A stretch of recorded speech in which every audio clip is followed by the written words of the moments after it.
সৈয়দ আমির আলী একজন প্রথম ভারতীয় মুসলমান নেতা যিনি আন্তর্জাতিকভাবে পরিচিত। বাঙালিরা আরও বেশি গর্বিত এই কারণের জন্যে যে তার জন্ম কটকে হলেও প্রায় বেশিরভাগ সময়টিতে তিনি কলকাতা এবং হুগলি জেলায় কাটিয়েছেন। পারিবারিকভাবে ওরাও দীর্ঘদিন ধরে আমাদের বাংলাতেই থেকেছেন। পুরো পরিবারের বিভিন্ন ব্যক্তি বিশেষের বুদ্ধিমত্তা এবং কর্মকাণ্ডের কোনো তুলনা হয় না। সৈয়দ আমির আলী ভারতের আইন, বিশেষ করে মুসলিম আইন ও ইতিহাসে তার অসামান্য দক্ষতা ও পাণ্ডিত্য ছিল। তিনি বহু বছর কলকাতা হাইকোর্টের বিচারপতি ছিলেন এবং তিনিই প্রথম ভারতীয় যিনি ইংল্যান্ডের প্রিভি কাউন্সিলের সদস্য হওয়ার সম্মান অর্জন করেছিলেন। শুধুমাত্র আইন বা বিচার নয়, আমির আলীর কর্মক্ষেত্র প্রসারিত হয়েছিল সমাজসেবা, রাজনীতি ক্ষেত্রেও। তিনি ভারতীয় মুসলিমদের সক্রিয় রাজনীতিতে অংশগ্রহণ করতে আহ্বান জানান এবং গঠনমূলক কাজের মাধ্যমে সমাজ উন্নয়নের পরামর্শ দেন। ইংল্যান্ডে থাকার সময় তিনি একটা লিবারাল ডেমোক্রেটিক পলিটিক্যাল স্ট্রাকচার দেখতে থাকেন। এখানে আব্দুল লতিফের মতো ব্যক্তিত্বদের সঙ্গে তার একটা পার্থক্য আছে, কারণ আব্দুল লতিফের মতো ব্যক্তিত্বরা তাদের যে সমাজ সংস্কার বা উন্নয়নের যে উদ্যোগ, সেটা প্রধানত শিক্ষা প্রতিষ্ঠানকে কেন্দ্র করে বা শিক্ষা দীক্ষার অগ্রগতি, পাশ্চাত্য শিক্ষার প্রসার, এগুলোকে কেন্দ্র করে আবর্তিত হয়েছে। কিন্তু আমির আলীর এই যে এক্সপোজারটা, সৈয়দ আমির আলীর এক্সপোজারটা যেহেতু অন্যরকম, তিনি ব্রিটিশ পার্লামেন্টারি সিস্টেম দেখে আসছেন এবং লিবারাল পার্লামেন্টারি স্ট্রাকচার তার পছন্দ হচ্ছে এবং সেই প্রভাবটা তার কিন্তু থেকে যাচ্ছে ভারতবর্ষে। যখন তিনি উদ্যোগ নিয়ে তিনি আলিগড় আন্দোলনের সাথে অত্যন্ত পরিচিত এবং বৌদ্ধিকভাবে আলিগড় আন্দোলনের তিনি একটা এক্সটেনশন আমরা বলতে পারি, এবং সেইভাবে কিন্তু তাকে দেখা দরকার। তিনি একটা প্রতিষ্ঠানের মাধ্যমে তার যে পরিকল্পনা সেটাকে বাস্তবায়িত করতে সচেষ্ট হচ্ছেন। আমির আলী হুগলি মাদ্রাসা ও কলেজে শিক্ষালাভ করেন। পরে কলকাতা বিশ্ববিদ্যালয় থেকে MA ও BL ডিগ্রি প্রাপ্ত হন এবং 1873 সালে বিলেত থেকে ব্যারিস্টারি পাস করে এসে কলকাতা হাইকোর্টে আইন ব্যবসা শুরু করেন। 1890 সালে তিনি কলকাতা হাইকোর্টের বিচারপতি হন। 1904 সালে কলকাতা হাইকোর্ট থেকে তিনি অবসর গ্রহণ করেন এবং ইংল্যান্ডে চলে যান। সেখানে তিনি আমৃত্যু থাকেন। সৈয়দ আহমেদ খান এবং নবাব আব্দুল লতিফের চিন্তাভাবনা থেকে সমকালীন ঔপনিবেশিক বাংলার যে রাজনৈতিক এবং আর্থসামাজিক প্রেক্ষিত, তার পরিপ্রেক্ষিতে রাজনৈতিক চিন্তাটা পৃথক ছিল। এই সৈয়দ আমির আলী কেন মুসলিম সমাজকে প্রথম একটা রাজনৈতিক সংগঠনের ছত্রছায়ায় নিয়ে আসার চেষ্টা করলেন, সেটা আমাদের বুঝতে গেলে 19 শতকের রাজনৈতিক পরিমণ্ডলটা আমাদের বুঝতে হবে।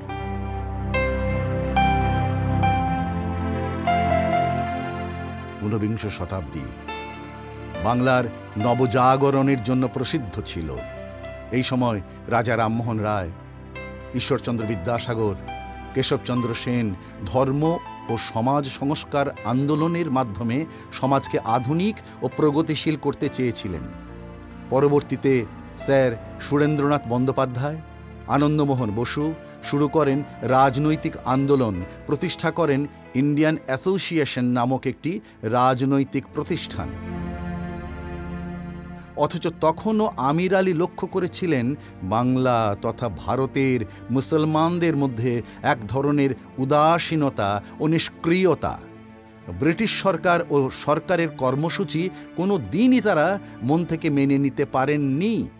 জেমস লং সাহেবের যে বই social condition of Mohammedan Bengal, এই বইটা ওই 1869 সালে প্রকাশিত হচ্ছে।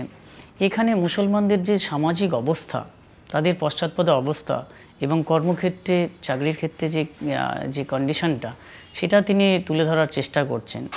অন্যদিকে একই সঙ্গে এই 70-এর দশকের শুরুতেই দেখা যাচ্ছে যে হান্টার সাহেবের ইন্ডিয়ান মুসলমান, সেখানে মুসলমানদের অবস্থাটাকে তুলে ধরা হচ্ছে এবং তাদের পশ্চাৎপদ অবস্থার কারণকে তুলে ধরা হচ্ছে। ব্রিটিশ সরকারের যে ভ্রান্ত নীতি তাদের প্রতি অনুসরণ, সেটাও তুলে ধরা হচ্ছে এবং ওয়াহাবিদের সশস্ত্র কার্যকলাপের সঙ্গে যে যুক্ত করে দেখার যে প্রবণতা, সেটাকে তিনি অস্বীকার করছেন যে সমগ্র সমাজকে এভাবে দেখা উচিত নয়। এই বইটার বিরাট একটা প্রভাব ছিল মুসলিম সারস্বত সমাজের ওপর, এই যে ডব্লিউ হান্টার, যেমন এটার প্রভাব ব্রিটিশ প্রশাসনের ওপরও ছিল। তার ফলে ব্রিটিশ প্রশাসনও চাইছে একদল বন্ধু এবং বন্ধুর অন্বেষণ করছে, এবং মুসলিম সমাজও চাইছে একটা সমর্থন, তাদের যে আনুগত্যের মাধ্যমে একটা সমর্থন আদায় করে নেওয়া। কারণ এটা মোটামুটি সারস্বত সমাজে একমত যে ব্রিটিশদের সঙ্গে বৈরিতার মাধ্যমে এই সাম্রাজ্যত্ব অবসান ঘটানো যাবেই না, উল্টো মুসলিম সমাজ কিন্তু পশ্চাৎপদ হয়ে থাকবে, বরং ব্রিটিশদের কাছ থেকে আবেদন নিবেদনের মাধ্যমে যত সুযোগ সুবিধা পাওয়া যায় প্রাতিষ্ঠানিকভাবে এবং বিভিন্ন সংস্কার, প্রশাসনিক সংস্কার, রাজনৈতিক সংস্কার, এগুলোর মাধ্যমে আইনি সংস্কারের মধ্য দিয়ে যতটা সুযোগ সুবিধা পাওয়া যায় সেগুলো কাজে লাগিয়ে মুসলিম সমাজের অগ্রগতি সম্ভব, বৈরিতার মাধ্যমে কিন্তু নয়। তিনি 1877 সালে ভারতে মুসলমানদের জন্য প্রথম রাজনৈতিক প্রতিষ্ঠান ন্যাশনাল মোহামেডান অ্যাসোসিয়েশন প্রতিষ্ঠা করেন এবং বিভিন্ন দাবি দাওয়া নিয়ে আন্দোলন শুরু করেন।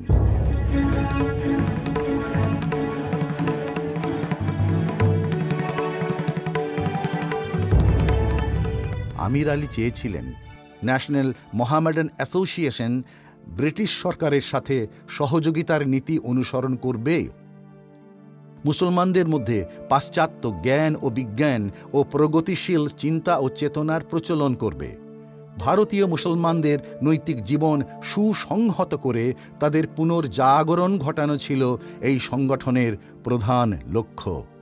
যে এই যে সেপারেট ইলেক্টোরেটের কথা আমরা বলি, এখানে কিন্তু তার একটা বিরাট অবদান ছিল, কারণ তিনি চেয়েছিলেন যে মুসলিম সমাজ যেন বা মুসলিম জনগোষ্ঠী উপমহাদেশে হয়তো মাইনরিটি হতে পারে, কিন্তু তারা যেন কোনো বৃহত্তর জনগোষ্ঠীর দ্বারা নিপীড়িত পরবর্তীকালে না হয়। কিন্তু এখানে ব্রিটিশদের কাছে ব্রিটিশরা তার যে মতামত বা অবস্থান সেটাকে নিয়েছিলেন, তার একটা কারণ আছে। তিনি কিন্তু ব্রিটিশ শাসনের বিরোধিতা কখনো করেননি এবং চেয়েছিলেন, এমনকি চেয়েছিলেন যে ব্রিটিশ ভারতে মুসলিম সম্প্রদায়ের পক্ষে ব্রিটিশ ভারত ভালো হবে, মানে অনেক সুবিচার পাবে, এবং এখানে তিনি ব্যতিক্রম হয়তো ছিলেন না।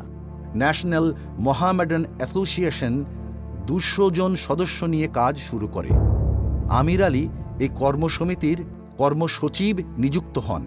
তার ব্যক্তিগত চেষ্টায় বাংলা, বিহার, যুক্তপ্রদেশ, পাঞ্জাব, মাদ্রাজ ও মুম্বাইয়ে এই সমিতির 53টি শাখা স্থাপিত হয় এবং 5 বছরের মধ্যে সদস্য সংখ্যা 800-তে পৌঁছে যায়। তবে শুধু মুসলিম নয়, ভারতের সব সম্প্রদায়ের সাধারণ মানুষের জন্য কর্মসূচি গ্রহণ করত আমির আলীর এই রাজনৈতিক সংগঠন। তিনি যে গভীরভাবে মনে করছেন যে মুসলিম সমাজের অগ্রগতির জন্য একটা রাজনৈতিক প্ল্যাটফর্ম দরকার, সেটা তিনি সেই দিক দিয়ে প্রথম ব্যক্তিত্ব যিনি এটার অনুভব করেছেন, এটার প্রয়োজনীয়তা উপলব্ধি করেছেন। তার আগে কিন্তু কেউ এভাবে ভাবেননি। এখন 19 শতকে তো সেঞ্চুরি অফ অ্যাসোসিয়েশনস আপনি বলতে পারেন। হ্যাঁ, ওখানে অনেক সভা সমিতি হয়েছে, যেটা ব্রিটিশদের স্ট্রাকচার বা ইউরোপীয় স্ট্রাকচার, সভা সমিতির মাধ্যমে সমাজকে এগিয়ে নিয়ে যাওয়া। কিন্তু উনি প্রথম একটা রাজনৈতিক ডাইমেনশন থেকে অগ্রসর হওয়ার কথা ভাবছেন। মুসলমানদের রাজনীতিতে সম পরিমাণে অংশগ্রহণ, আর তৃতীয় হচ্ছে নীতি নির্ধারণে মুসলমানদের ভূমিকা। এই কতগুলো জিনিস সৈয়দ আমির আলী তিনি গ্রহণ করেছিলেন। আমির আলী ও তার পারিষদবর্গ 1886 সালে কলকাতায় অনুষ্ঠিত ভারতীয় জাতীয় কংগ্রেসের দ্বিতীয় অধিবেশনের অনুষ্ঠানে যোগদান করেছিলেন এবং সর্বতোভাবে সহযোগিতা করেছিলেন। প্রথমে আমির আলী তাঁর সমিতির মাধ্যমে ব্রিটিশ সরকারের কাছে শাসন সংস্কারের দাবি তোলেন। ভারতীয়দের বেশি সংখ্যায় দায়িত্বপূর্ণ পদে নিয়োগ, শাসন পরিষদের সম্প্রসারণ, ব্যাপক ভোটাধিকারের ব্যবস্থা ও স্থানীয় স্বায়ত্তশাসিত প্রতিষ্ঠানগুলিতে মুসলমানদের জন্য স্বতন্ত্র প্রতিনিধিত্বের দাবি করেন। বাংলা ব্যবস্থাপক সভা ও কেন্দ্রীয় ব্যবস্থাপক সভার সদস্য হিসেবে আমির আলী জনসাধারণের স্বার্থে কাজ করার যথাসাধ্য চেষ্টা করেন।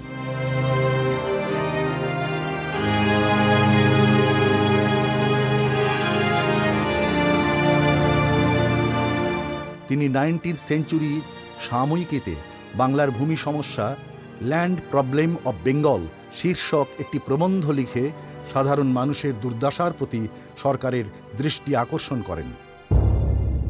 ওয়াকফ সম্পত্তিগুলি মুসলমানদের শিক্ষার উন্নতিতে যাতে ব্যবহার করা হয় তার জন্য তদবির করতে থাকেন। তিনি হান্টার কমিশনে কলকাতায় একটি উন্নতমানের কলেজ ও হস্টেল নির্মাণের সুপারিশ করেন ও সরকারের শিক্ষা পদ্ধতি যাতে মুসলমানদের উপযোগী হয় তার জন্য পরামর্শ দেন, যেমন বিদ্যালয়গুলিতে মুসলমান শিক্ষক নিয়োগ, শিক্ষার্থীদের বেতন কম করা, আরবি ও ফার্সি শিক্ষার ব্যবস্থা ইত্যাদি। শুধু এইসবগুলো দিয়ে হবে না, কিছু একটা করা দরকার যাতে মুসলমানদের বর্তমান যে পরিস্থিতি আছে সেই পরিস্থিতিটাকে রাজনৈতিকভাবে ব্যবহার করতে হবে। শুধুমাত্র সংখ্যাগরিষ্ঠ অংশ হলেই চলবে না, সংখ্যাগরিষ্ঠের একটা উল্লেখযোগ্য অংশগ্রহণ লাগবে রাজনীতিতে। সেই জন্য তিনি নানা ধরনের সংগঠন করতে শুরু করলেন, তাতে মুসলমানরা এলো। সেই সংগঠনের নির্বাচিত প্রতিনিধিরা ডায়ালগ করতে লাগলো ইংরেজদের সঙ্গে, বিভিন্ন অ্যাসোসিয়েশন করলেন, কলকাতায় থাকতে লাগলেন। তখন কলকাতায় পূর্ব বাংলা, এপার বাংলা, ওপার বাংলা মিলিয়ে একটা বিশাল অবস্থা, অনেক মানুষ তখন রয়েছেন। তাদেরকে নিয়ে তিনি শাসন কার্য সংস্কারের আহ্বান দিলেন যে মুসলমানদের একটা মার্জিনের বাইরে বা মার্জিনের ধারে রাখলে চলবে না, তাদেরকে মূল স্রোতের মধ্যে নিয়ে আসতে হবে। রাজনৈতিক এত সব কর্মকাণ্ডের সাথে সাথে আমির আলী অনেক জ্ঞানগর্ভ ও গবেষণামূলক গ্রন্থ রচনা করেন। সেসব লেখায় তাঁর মননশীলতা ও বিচক্ষণতার ছাপ পাওয়া যায়। তার কয়েকটি গ্রন্থ বিশ্ববিদ্যালয়ের পাঠ্যপুস্তক হিসাবে নির্বাচিত হয়েছিল। মধ্যপ্রাচ্য ও পাশ্চাত্য দেশে তাঁর বইগুলি যথেষ্ট সমাদৃতও হয়েছিল। তিনি কলকাতার মডার্ন রিভিউ ও লন্ডনের দি 19th সেঞ্চুরি পত্রিকায় কিছু মূল্যবান প্রবন্ধ লিখেছেন। তার গ্রন্থগুলির মধ্যে অন্যতম ছিল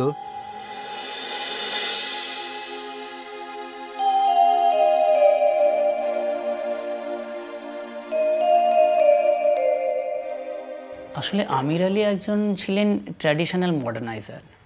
ওনার পারিবারিক শিক্ষা কিন্তু ইসলাম ধর্ম সম্পর্কে, মানে বাড়িতে ওনার পিতা তো ছিলেন একজন ইসলামিক স্কলার, সেই সঙ্গে বাড়িতে ওনাকে আলাদা করে শিক্ষক ইসলাম শাস্ত্র বিষয়ে শেখানো হয়েছিল।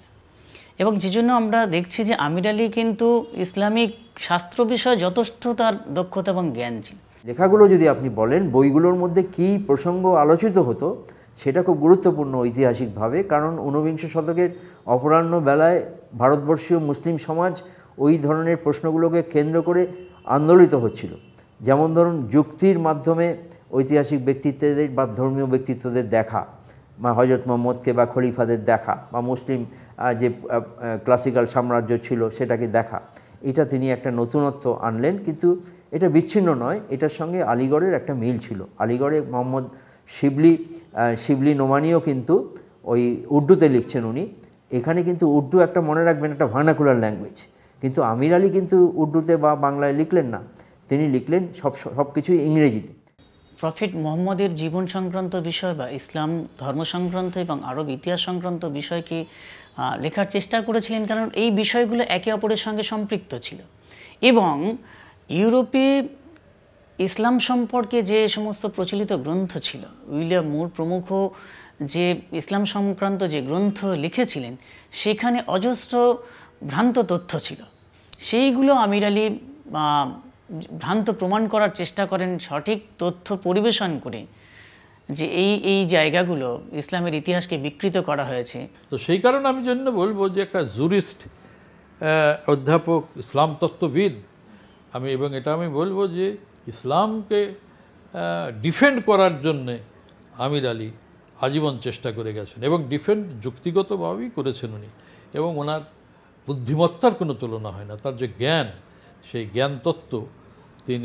জ্ঞানতত্ত্ব দিয়ে তিনি একটা সমাজকে জারিত করেছেন, উজ্জীবিত করেছেন। আমির আলী 1875 খ্রিস্টাব্দে প্রেসিডেন্সি কলেজের ইসলামিক ল বিভাগের লেকচারার পদে নিযুক্ত হন। প্রায় 5 বছর তিনি পার্ট টাইম অধ্যাপনা করেন। ধর্মশাস্ত্র ও আইনশাস্ত্র বিষয়ে তাঁর যোগ্যতার স্বীকৃতিস্বরূপ 1884 খ্রিস্টাব্দে কলকাতা বিশ্ববিদ্যালয় তাঁকে টেগার প্রফেসর অফ ল পদে নিযুক্ত করেন। আমির আলীর আইন জ্ঞান ও পাণ্ডিত্যের স্বীকৃতিস্বরূপ কেমব্রিজ, কলকাতা ও আলিগড় বিশ্ববিদ্যালয় তাঁকে যথাক্রমে LLD, DL ও DLitt ডিগ্রি দ্বারা সম্মানিত করে। তিনি 1864 সালে খান বাহাদুর, 1875 সালে নবাব ও 1887 সালে CIE উপাধিতে ভূষিত হন।